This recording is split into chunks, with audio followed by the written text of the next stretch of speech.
Jurassic world Rebirth. பாவம் ஹாலிவுட்ல இருக்கிறவங்களுக்கு கதை பஞ்சம் வந்துருச்சு போல இருக்குது.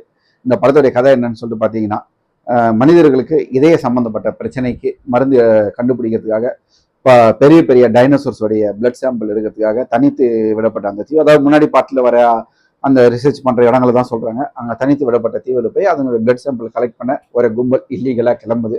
அந்த கும்பலுக்கு வழிகாட்டியா ஒரு 4-5 பேர் போறாங்க. போற வழியில ஒரு குடும்பம் இவங்களுக்குள்ள வந்து அடைக்கலம் ஆகுறாங்க. இவங்க எல்லாரும் போறாங்க.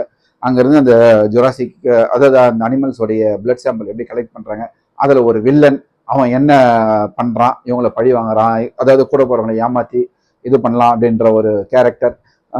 இப்படியான ஒரு விஷயங்கள்ல இவங்க எப்படி திரும்பி வராங்க, கூட போற ஒரு 4 பேரை வழக்கம் போலதான் கூட போற ஒரு 10 பேர் போறாங்கன்னா அதுல ஒரு 4 பேரை அந்த மிருகம் வந்து சாப்பிடுது, மீதி மிச்ச பேரெல்லாம் எப்படி தப்பிச்சு வராங்க அப்படின்றதான் இந்த படத்துடைய கதை. இந்த ஜுராசிக் வேர்ல்டு ரீபர்த்தோடைய கதை ரொம்ப நாள் கழிச்சு வந்திருக்கு. இன்னும் எவ்வளவு காலம் ஆனாலும் இந்த ஜுராசிக் பார்க் இந்த சீரியஸ் எத்தனை வந்தாலும், அதாவது இந்த டைனோசர்களே கத்தி கதறி கூப்பாடு போட்டாலும் எனக்கு விட்டுருந்தாலும் நம்ம வந்து விடமாட்டோம். ஏன்னா இன்னமும் அதுக்கு உண்டான கிரேஸ் இருக்கு நமக்கு. அந்த ஜுராசிக் பார்க் வந்ததுல வந்தப்ப இருந்த ஒரு எக்ஸ்பெக்டேஷன் இப்பவும் இருந்துட்டே இருக்கு நம்ம கிட்ட. இது போய் பார்க்கணுன்ற ஒரு ஆர்வல் இருக்கு. அதை துளியும் வந்து சிதைக்காம விஷுவலா காட்டியிருக்காங்க. அந்த விஷயத்துல வந்து ரொம்பவே பாராட்டலாம். ஏன்னா ஹாலிவுட் வந்து மிகப்பெரிய பட்ஜெட், உலகம் ஃபுல்லா போற ஒரு மார்க்கெட். விஷுவல் எல்லாமே ரொம்ப அழகா பண்ணியிருக்காங்க. சிஜி எல்லாமே ரொம்ப நல்லா பண்ணியிருக்காங்க. நம்ம வந்து ஒரு ரசிக்கிற மாதிரி பண்ணியிருக்காங்க.